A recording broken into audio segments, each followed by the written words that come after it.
इंसानों की बढ़ती उम्र की समस्या सुलझाने को लेकर उम्मीद की नई किरण जागी है। वैज्ञानिकों का मानना है कि एंटी एजिंग की समस्या सुअर के रक्त में पाए जाने वाले कंपाउंड से ठीक हो सकती है, यानी आयु को रिवर्स किया जा सकता है। दवा चूहों पर टेस्ट की गई। अगर यह सफल रहा तो इंसानों की बढ़ती उम्र को रोकने का यह नया तरीका हो सकता है। हालांकि उम्र का बढ़ना प्राकृतिक क्रिया है, फिर भी वैज्ञानिकों को उम्मीद है कि आयु को रिवर्स करना संभव है।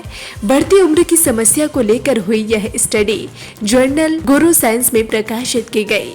नए अध्ययन के अनुसार एंटी एजिंग उपचार, जिसे E5 कहा जाता है, इसे कम उम्र के सुअर के रक्त का उपयोग करके विकसित किया गया था और उम्र बढ़ने वाले चूहों के शरीर में इंजेक्ट किया गया था।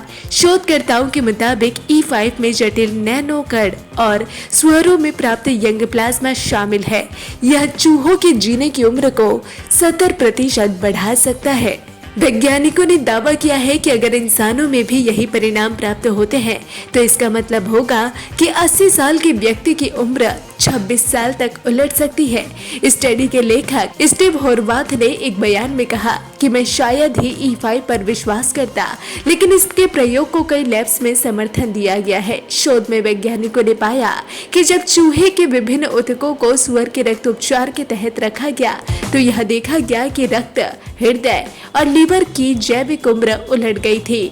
अध्ययन में वैज्ञानिकों ने लिखा, उपचार से रक्त, हृदय और लीवर ऊतक की एपिजेनेटिक आयु आधी से भी कम हो गई। शोधकर्ताओं ने कहा कि उन्होंने चूहों में इन अंगों की कामकाज में प्रगतिशील सुधार के साथ साथ व्यवहारिक सुधार भी देखा। कुल मिलाकर निष्कर्षों ने एक यंग पोर्सिन प्लाज्मा उपचार का सुझाव दिया जो चूहों में उम्र बढ़ने को उलट देता है। शोधकर्ताओं ने कहा कि हमने पाया कि प्लाज्मा नर और मादा दोनों चूहों में लगातार प्रभावी है, जिससे चूहों की कई ऊतकों की एपिजेनेटिक उम्र काफी कम हो जाती है। नए अध्ययन से प्राप्त जानकारी इंसानों की बढ़ती उम्र को रोकने के लिए प्रभावी मानी जाती है। यह बीमारियों के इलाज करने के बजाय रोग की शुरुआत के जोखिम को भी भविष्य में कम करने के लिए प्रभावी माना जा रहा है।